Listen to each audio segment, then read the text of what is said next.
On est tous passés par là. La date limite approche. Vous savez ce que vous devez faire. Mais, bizarrement, vous vous retrouvez à consulter les réseaux sociaux, à ranger vos tiroirs de bureau, ou même à ressentir soudainement l'envie de nettoyer toute la maison. Tout sauf cette tâche que vous êtes censé faire. Ceci, mes amis, est le combat universel contre la procrastination. La procrastination n'est pas seulement une question de paresse. C'est un jeu complexe d'émotions, souvent enraciné dans la peur, le sentiment d'être dépassé, ou le perfectionnisme.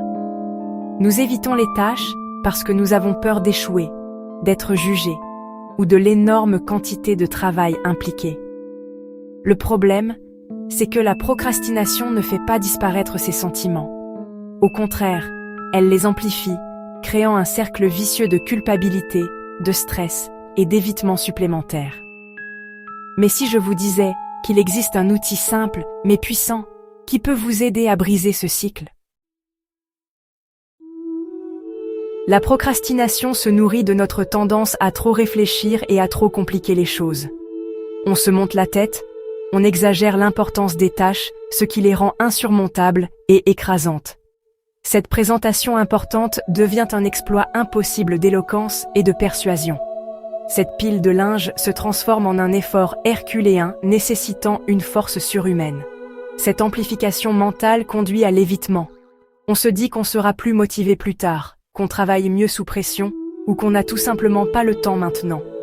Mais au fond, on sait que ce ne sont que des excuses déguisées en raisons. Plus on procrastine, plus ces schémas s'enracinent. On commence à douter de ses capacités, notre estime de soi en prend un coup, et on se sent pris au piège dans un cycle d'inaction et de négativité. Mais il y a de l'espoir. En comprenant les mécanismes de la procrastination, on peut commencer à la démanteler petit à petit. Voici la règle des 5 minutes, une stratégie incroyablement efficace, bien que d'une simplicité trompeuse, pour combattre la procrastination. Le principe est simple. S'engager à travailler sur une tâche pendant seulement 5 minutes. C'est tout. Pas de pression pour finir, pas d'attente de brillance, juste 5 minutes d'action concentrée. Vous vous dites peut-être, 5 minutes, à quoi bon? La réponse réside dans la psychologie de l'élan. Nos cerveaux sont câblés pour résister au changement, et commencer est souvent la partie la plus difficile.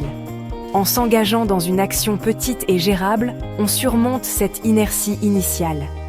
Une fois qu'on est en mouvement, quelque chose de remarquable se produit. Notre perception change. La tâche ne semble plus aussi intimidante, et on se retrouve souvent à continuer au-delà des 5 minutes initiales. La clé est d'abaisser la barrière à l'entrée, de rendre le démarrage si facile que notre cerveau ne peut pas justifier la résistance.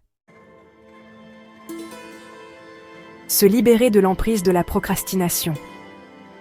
La beauté de la règle des 5 minutes réside dans sa simplicité et sa polyvalence.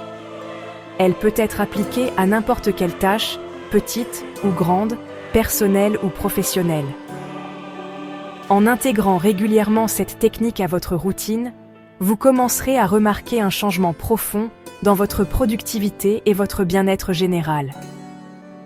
Voici quelques-uns des avantages auxquels vous pouvez vous attendre. Réduction du stress et de l'anxiété. En vous attaquant aux tâches de front, vous atténuerez la culpabilité et l'anxiété associées à la procrastination. Augmentation de la confiance et de l'efficacité personnelle. En éprouvant la satisfaction de progresser, votre confiance en votre capacité à atteindre vos objectifs s'envolera. Meilleure gestion du temps. En décomposant les tâches importantes en plus petits morceaux gérables, vous aurez une meilleure maîtrise de votre temps. La règle des 5 minutes vous permet de prendre le contrôle de votre temps et de votre vie. Il s'agit de reprendre le pouvoir sur la procrastination et de devenir une version plus productive et épanouie de vous-même. Maintenant que vous avez découvert la puissance de la règle des 5 minutes, voyons comment l'appliquer dans la vie de tous les jours. Imaginez que vous remettez à plus tard la rédaction d'un rapport depuis des jours. Réglez un minuteur sur 5 minutes et commencez à écrire. Vous serez peut-être surpris, de voir tout ce que vous pouvez accomplir en si peu de temps. Ou peut-être que vous évitez cette séance de sport. Enfilez vos baskets et engagez-vous à faire juste 5 minutes d'exercice. Souvent, le plus dur c'est de commencer, et une fois que c'est fait, vous verrez qu'il est plus facile de continuer. Voilà. On espère que la règle des 5 minutes vous aidera à surmonter la procrastination et à devenir plus productive. N'oubliez pas, chaque petite action compte, et la clé du succès, c'est la régularité. Essayez cette méthode et partagez vos expériences avec nous. Un grand merci à notre sponsor, Harmonie Féminine. Sans son aide et ressources, nous n'aurions pas pu réaliser cette vidéo. Retrouvez les produits sur notre site de vente en ligne, harmonieféminine.com, et à une version plus productive de vous-même.